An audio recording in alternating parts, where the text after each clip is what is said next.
Hello everyone, আবার একটা নতুন ব্লগে সবাইকে ওয়েলকাম। সকালেই ব্রেকফাস্টটা সেরে আজকে দুজনে মিলে লেগে গেলাম সাফাই অভিযানে। তোমাদের তো আগেও শেয়ার করেছি, আমার বর কিন্তু ছুটির দিনে আমাকে প্রচুর পরিমাণে হেল্প করে।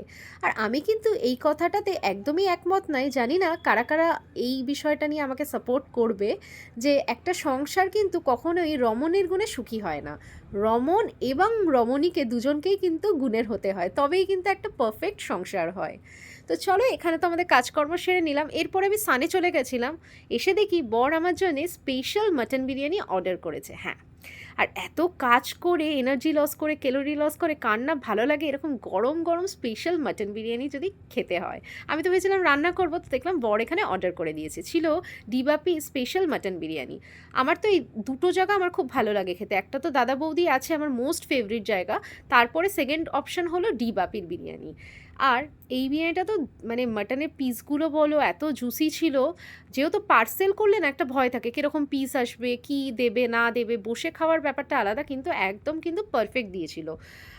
আর হচ্ছে যেহেতু সোদপুর থেকে এসেছিল, তাই বর মানে বুদ্ধি করে দাদা বৌদি থেকে আর কি অর্ডার করেনি। কেন এই ব্যারাকপুরেরটা ভালো তোমার দাদা বৌদি, কিন্তু সোদপুরেরটা কিন্তু খুব একটা ভালো না। তবে ডি বাপি দুটোরই ভালো, তোমার ব্যারাকপুর বলো আর সোদপুর বলো, এটা সোদপুর থেকেই এসেছিলো। তো জমিয়ে আমাদের লাঞ্চটা সারলাম, তারপরে সোজা চলে গেলাম ডিনারে। হ্যাঁ, এত খাটাখাটি করে একটা লম্বা ঘুম দিয়েছিলাম। আর সেদিনকার কোনো রকম ইভিনিং স্ন্যাক্স আমরা খাইনি। রাতে বর রান্না করে খাওয়ালো চিকেনের তোমার স্টোমা।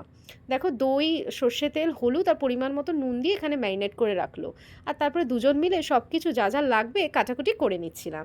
এখানে তোমার ফার্স্টে রসুন, সাদা জিরে, টমেটো, কাঁচা লঙ্কা, শুকনো লঙ্কা আর তোমার আদা দিয়ে বেটে নিল। আর এইদিকে আমি ওকে ছোট ছোট আলু কাট করে দিলাম আর পেঁয়াজটাকেও কেটে নিয়েছিলাম। প্রথমেই সর্ষে তেল কড়াইতে গরম করে এখানে আলুগুলোকে ফার্স্টে লাল করে ভেজে তুলে নিল। তারপরে ওই তেলের মধ্যেই তোমার তেজপাতা আর গরম মশলায় যা যা থাকে, যেরকম এলাচ, তোমার লবঙ্গ, গোলমরিচ, সব ওগুলোকে কিছুক্ষণ নাড়াচাড়া করে তারপরে তোমার কেটে রাখা পেঁয়াজকে একদম লাল করে ভেজে নিতে হবে। বর কিন্তু এইসব রান্নাগুলো দারুণ করে। আর তোমরা কারা কারা খেতে পছন্দ করো গো চিকেনের স্টোমাক, অবশ্যই কমেন্টে জানিও। আমার তো দারুণ লাগে।